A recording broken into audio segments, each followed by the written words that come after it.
The rise of pickleball has been crazy, and the popularity of the sport has skyrocketed in the past few years. The Sports and Fitness Industry Association talks about how for the third year in a row, pickleball is the fastest growing sport in America, having grown 51.8% from 2022 to 2023, and an incredible 223.5% in 3 years. Also, from March 2022 to March 2023, 48.3 million American adults played pickleball at least once. Pickleball is on the uprise, but many don't know where it came from. Many people think that pickleball is a very new sport, but that really isn't the case. Pickleball originated in 1965 and was invented by Joel Pritchard, Bill Bell, and Barney McCollum. They originally made the game to ease their children's boredom, and they used a wiffle ball and ping pong paddles and a badminton net. They named the game pickleball after their dog Pickles. The game took off, and in the last 5 years, its popularity has risen immensely. A lot of pickleball's early fame can be credited to celebrities who have been driving the growth of the game. The likes of LeBron James, Selena Gomez, Leonardo DiCaprio, Drew Brees, and Kevin Love play and endorse pickleball. These famous people playing and endorsing pickleball brings credibility to the sport and gives it a better reach. One part that has played a massive role in pickleball's growth is how easy it is to play. The sport is a lot less demanding and does not require as much skill, unlike many other sports, making it easy for people of all ages to have fun. There are also many pickleball courts around the country and more being built, making it easily accessible, and only a paddle and ball are needed to play, making it cost-friendly. That is one thing that it has which differentiates it from tennis. Tennis is very active and a lot more skill is necessary to have fun when playing, making pickleball a much better alternative for people just trying to have a good time.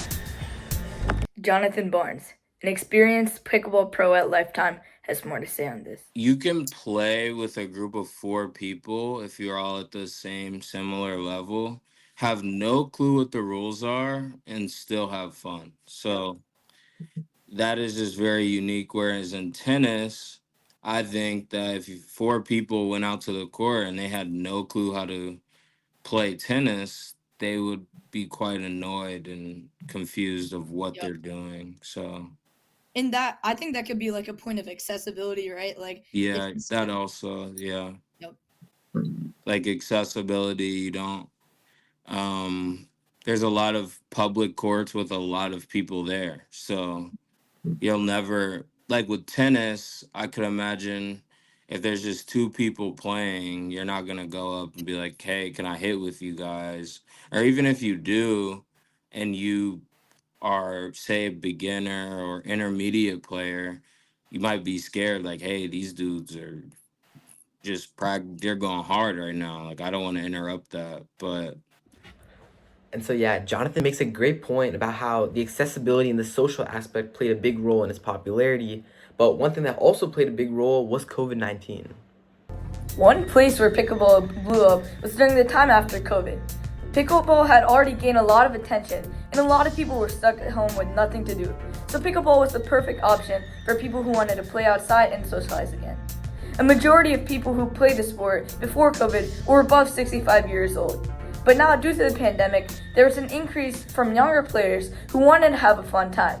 It was easy to pick up, and anyone could learn it.